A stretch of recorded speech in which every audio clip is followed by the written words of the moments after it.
கல்யாண குட்டி காரு வீடு இதெல்லாம் தாண்டி யோசிக்கிறவன் பைத்தியக்காரன் தானே.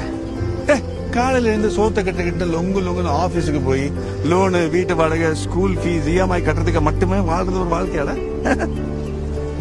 ஆனா அந்த உலகத்துக்கு பைத்தியங்கள் தேவை இல்லனா இன்னைக்கு கூட காட்டுல கல்ல தேய்ச்சிக்கிட்டு நம்ம காட்டம்பராடியா தான் இருந்திருப்போம்.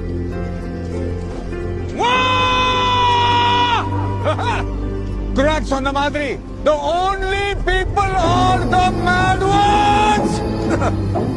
பைத்தியங்களுக்கு மட்டும்தான்டா இந்த உலகம் நாளைக்கு எப்படி இருக்கணும்னு இன்னைக்கு கனவு காணத்தோம். அந்த ஒரு நாள் வரும். My day will come. அன்னைக்கு நம்ம அங்க இருப்போம் மேல வானத்துல இருக்கிற அந்த வீட்டுல. கல்யாண குட்டி காரு வீடு இதெல்லாம் தாண்டி யோசிக்கிறவன் பைத்தியக்காரன் தானே. காலையில இருந்து சோத்த கட்டுக்கிட்டு லொங்குன்னு ஆபீஸுக்கு போய் லோனு வீட்டு வாடகை ஸ்கூல் ஃபீஸ் இஎம்ஐ கட்டுறதுக்கு மட்டுமே வாழ்றது ஒரு வாழ்க்கையால. ஆனா அந்த உலகத்துக்கு பைத்தியங்கள் தேவை